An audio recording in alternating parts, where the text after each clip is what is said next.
So, when it comes to this matter of Pastor Chuck, and I know that there's a number of videos that are out there. Somebody had passed me one recently, Mike Winger had put out, and he's looking at what Pastor Chuck had said. And there's a video out there where it talks about Pastor Chuck believing that would have been the early 80s, around 81, something like that, 82, I forget exactly what it was, but believing that Jesus would be returning soon. And maybe even in that year, I think he might have even felt that it could have been that year. And based upon what he sees in Matthew 24 about the fig tree, and there's a whole way of interpreting that passage, that the generation that would see Israel restored to the land would be the generation that would see his return, and they base that on a 40-year cycle of generations. I don't subscribe to that. We will see it when we get to chapter 24 where it is, but it's the parable of the fig tree. I don't agree with what his interpretation was, but because of that, and because that time that he had said came and went, and he wrote a couple of books, and the one that Mike quotes is something where Chuck was talking about the lateness of the day, and that his expectation based on Matthew 24 was that the Lord would return. And even Mike makes the admission, though he's made a couple of videos about this and people love to pass it around, even he has to admit, and he says that it's not as bad as some people say, but to him it's worse than some people want to make it.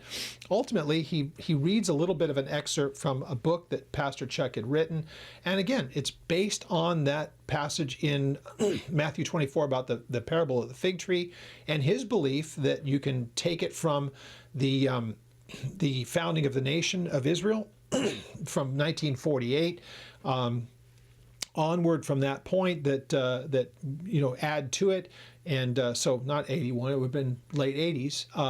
If it was 40 years to 48, that makes it 1988, and there were people that believed that, and there were people that wrote books on it. I was a brand new believer at the time, and from my earliest years, I recalled that, hey, the Lord could be returning at any moment. It was an imminent event. But here's the problem that I run into with people who get all worked up about this. They called Pastor Chuck a false prophet, and why don't we call him out? Why would we ever be a part of Calvary Chapel? Because Chuck is a false prophet. And if that's the case, then I want to go back and look at what a prophet actually is. So a prophet, as we would always think, is that God would send them to say something in particular about a particular thing that would be taking place, very specific.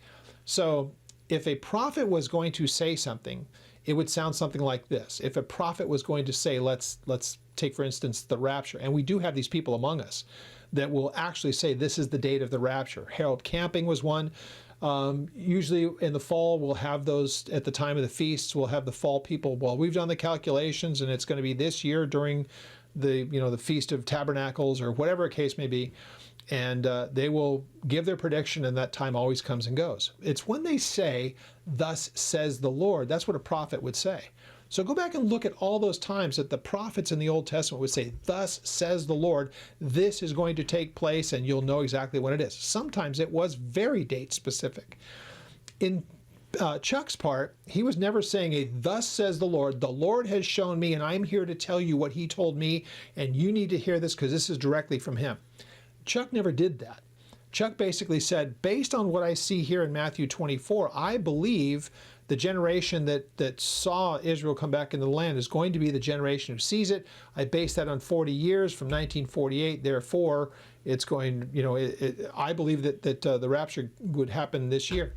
So, and again, I didn't even hear it that specific, but his point was, if the generation is as we think, it could very well be this year. And so that's the generation kind of thing. But I never heard him say, it will happen this year, thus says the Lord, I'm telling you this is what it's going to be. I believe he was very much convinced that it would take place. But again, it was never one of those, I'm a prophet of God, thus says the Lord, it's happening. It's basically a time when he thought that this would be taking place, and it didn't take place. So it's one thing to believe something and be sure of the outcome of a particular thing, but if it doesn't come to pass, it's like, okay, well, I believe that this could take place. I think it would have been wise. Boy, in hindsight, I bet you he would have loved, before he passed, he would have probably loved to have said, look, Here's my understanding of Matthew 24, and I believe that a generation, you could make the case that it's 40 years, if this is him. You could make the case that it's 40 years, and if we just do simple math, it was May of 1948, so 40 years is May of 1988. So, that's when this could take place.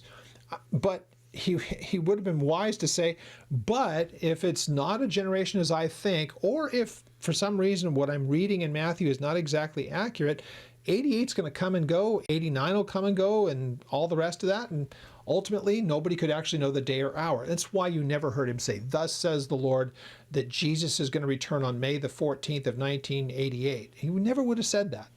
So, and he never did. So the thing is, if people want to call him a false prophet, well, you're taking very fast and loose definition of what is a prophet, because he never said anything, thus says the Lord.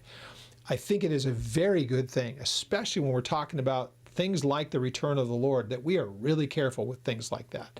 And say, especially we're seeing some crazy stuff happen around the world.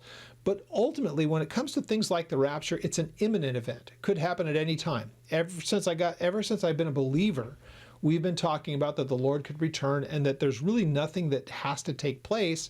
I do believe that Israel's very much key to the end times, because there's so many unresolved prophecies that are in the Old Testament in particular that insist that Israel has to be in the land, because that's where everything takes place in the end times. So I have no problems with saying I believe that the rapture is an imminent event, but when's it going to happen? I don't know. I don't have to know.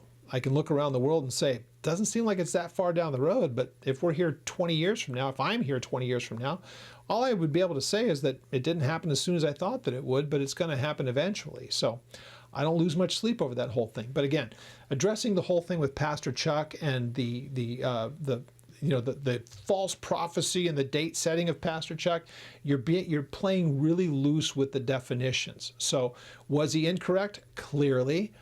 Would he love to have had a do-over on that? He probably would have put a lot more caveats on it.